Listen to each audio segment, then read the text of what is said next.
Okay, welcome back to Operation Arsenal, where we have been held to a point at Chelsea, and it was it was a bad game. That was a really bad game of football.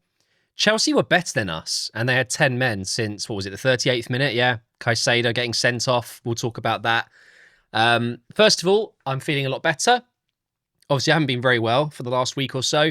Thank you for all the messages. I'm feeling a lot better. And actually, I've been away. I was up in Liverpool, and I literally I was on the road all day from 9 a.m. I got in my front door after dropping off my brother, sat down to watch the game, and it was 30 seconds in. I managed to do a lot of miles today, and I still got home in time for the game. I was very grateful for it. But then I watched it and it was terrible. It really was not a good game of football at all. And I'm mainly talking about Arsenal, genuinely. Not only because we were against 10 men and we should have done better, but just because our football was bad today. We just did not play the way we should. Very sloppy on the ball. I think you could tell that we've had two really big events, big games leading up to this with Tottenham and then Bayern. But if you were to tell me going into those three games that you'd win two and draw one, although I wouldn't have taken it, I would have been okay with it. And I want to give Chelsea a lot of credit, okay? Because going down to 10 men, and it was a red, by the way, a shocking challenge. And then, having to face the rest of the game against top of the league Arsenal, it's not an easy task.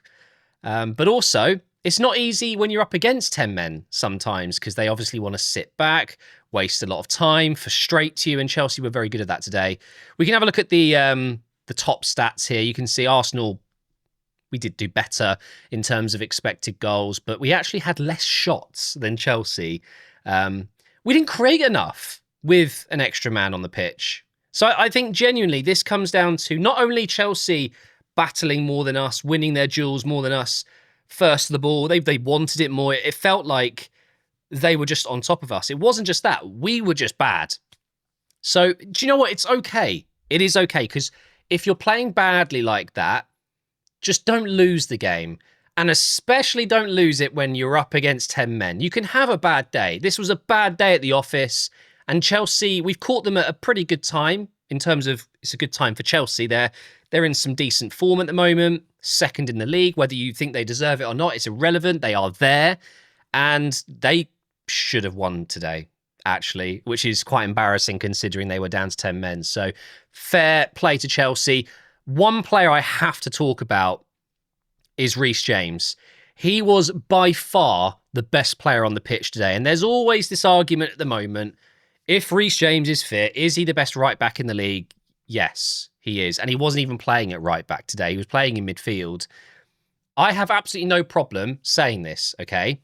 Reece James is the best right back in the world on his day.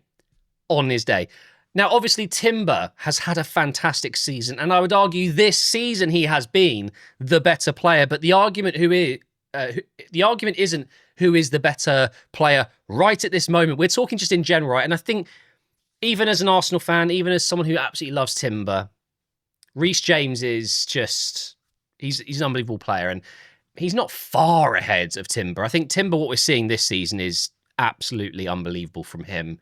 And I would argue that Timber's probably better defensively, all round at the back. But Reece James, technical-wise, ability-wise, I mean, he's got a lot of brain power. He's a very intelligent player.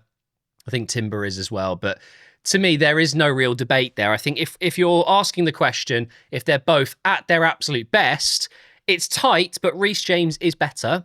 And throughout their career, I know obviously Reece James has been injured, but with Timber, we're only seeing this incredible form he's getting to right now for the last 12, 18 months, whereas I'd say Reece James was balling a lot longer before that. I mean, Timber's 23, 24, so a year younger, but yeah, I want to make that very clear because I do think Reece James is an absolutely fantastic, phenomenal player.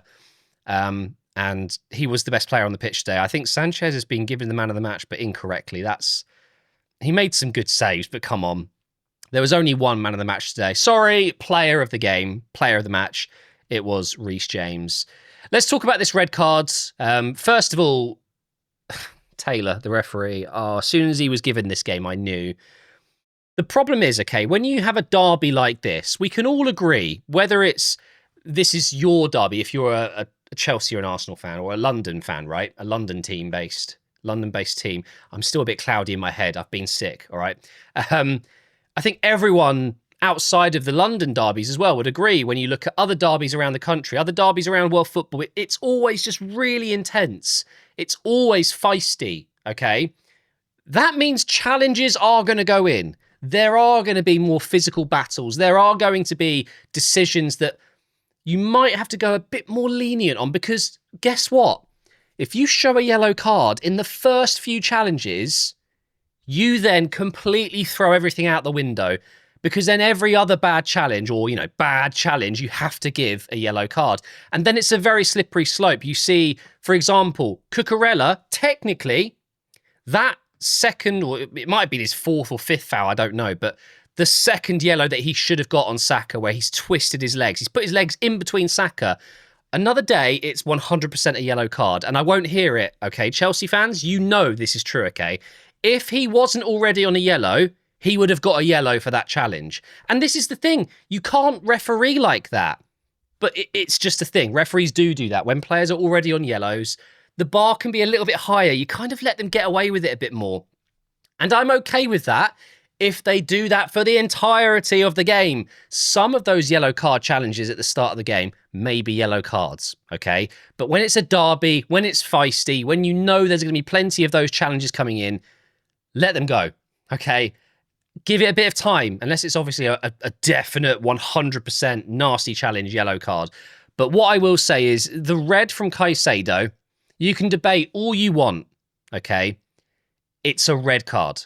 It's a dangerous challenge, and I'm actually very surprised Marino carried on. He is going to have the gnarliest bruise above his ankle. Shocking challenge. You cannot deny it. He has to be sent off.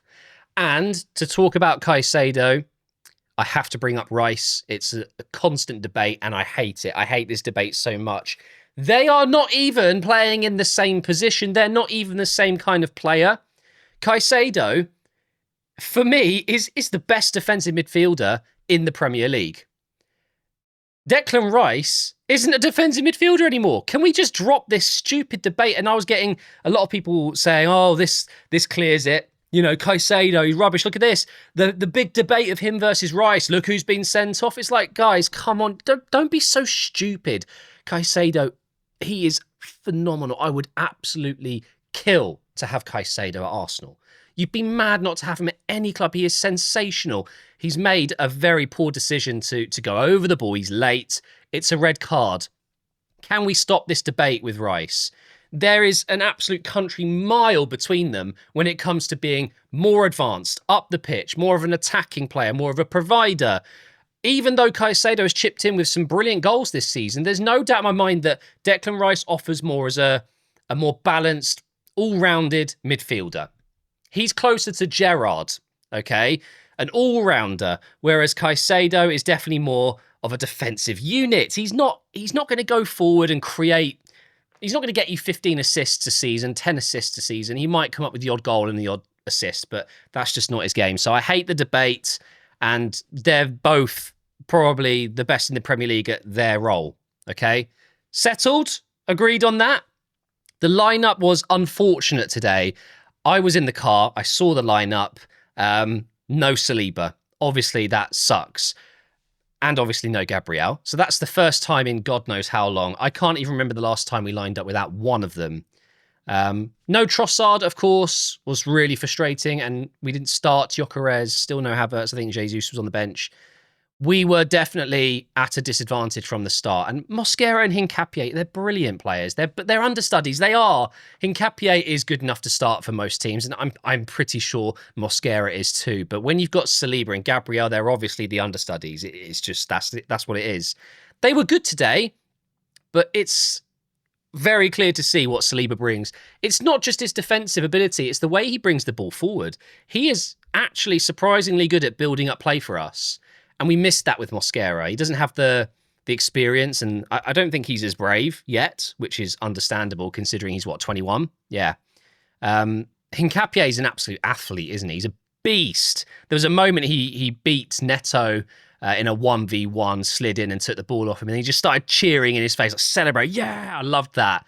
The passion. Some people might find that cheesy, but I love that. I absolutely love that.